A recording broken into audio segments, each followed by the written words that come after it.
Yeah, I don't know if this shot is coming out well, but I wanted to say thank you to everybody who watched my last video on the immune system.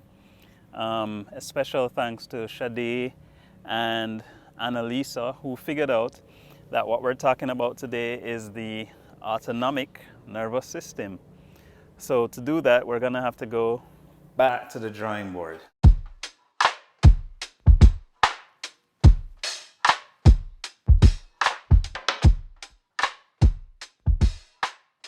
So we're here at the drawing board again, and what we do know is that today we're talking about the autonomic nervous system.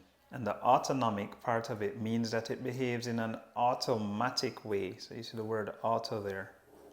So it behaves in an automatic way, and it's the automatic or autonomic nervous system. And so this is going to be responsible for the majority of the things in our body that we have no control over. The things that are going at regular rate without our input. So these include our heartbeat, our respiration, our breathing rate. It includes other things such as how soon we start sweating when we're exposed to changing temperature, how soon we start shivering when we're exposed to cold temperature. It also includes things such as how does a food get moved along when we have swallowed. So after swallowing, the food moves to the other end of our intestines without us really having an awareness of it. We only know when it needs to come out. Similarly for the bladder, we have the ability to determine when our bladder is full, but we have no input in it filling.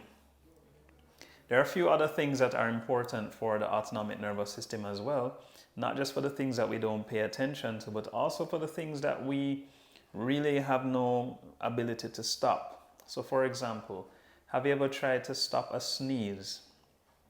It's next to impossible. Have you ever tried to stop a cough? Again, it's next to impossible.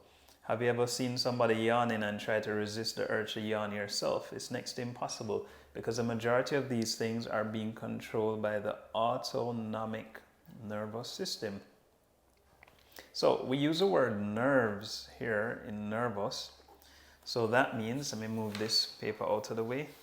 It means that at some point we need to discuss what a nerve looks like. And here we have what we learn in basic biology or in medical school is the structure of a nerve.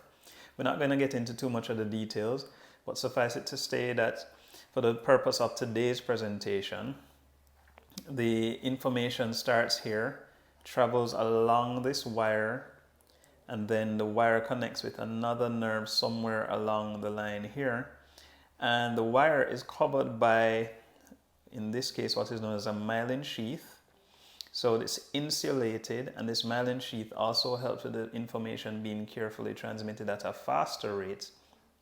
And so we know this diagram of a nerve. We've been exposed to it for years. But I want you to notice how much this diagram of a nerve resembles this guy here.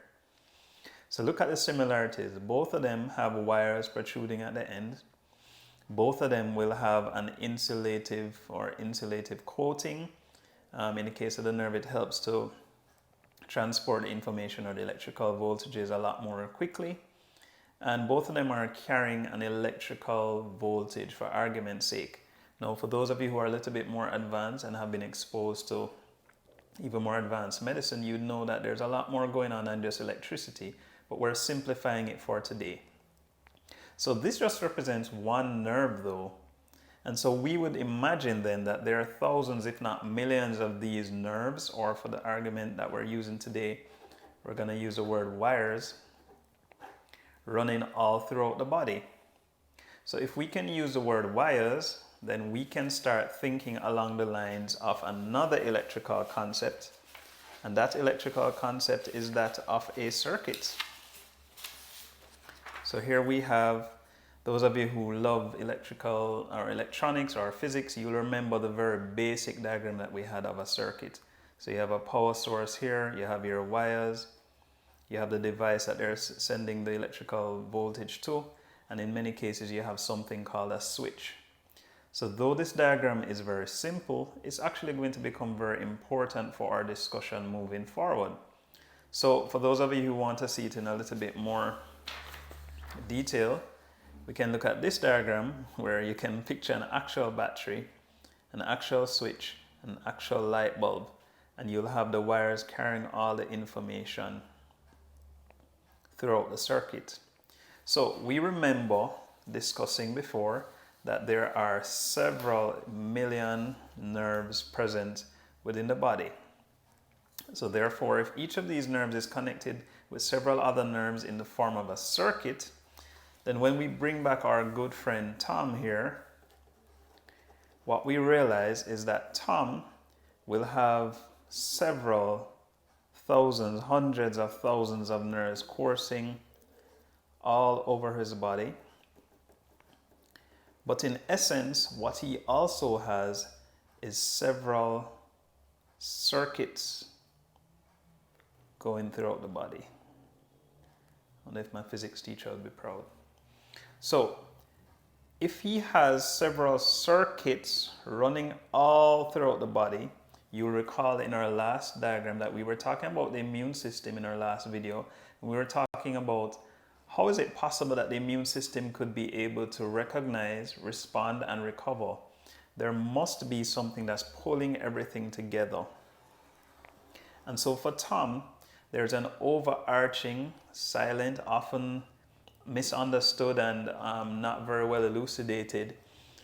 There's a system in place, which is our autonomic nervous system, which by virtue of the millions of different circuits that are interacting at any given second of the day, it is keeping not just Tom's bodily functions in place, but eventually we're going to see how it also interfaces with the immune system. And so this same circuitry that covers the entire body and does many of the functions we mentioned earlier also interfaces with the immune system and pulls everything together. So now we've talked about the autonomic nervous system, and we've also spoken about the immune system. In our next video, we're going to see how the immune system and the autonomic nervous system intertwine to give you the benefits that you're getting on a daily basis with your body, protecting you from various foreign invaders. So thank you for watching today's video. I am so grateful for all of you who have already subscribed. Remember to like, share, and subscribe if you can. I'll be very grateful. Watch out for that video coming up soon. See you then.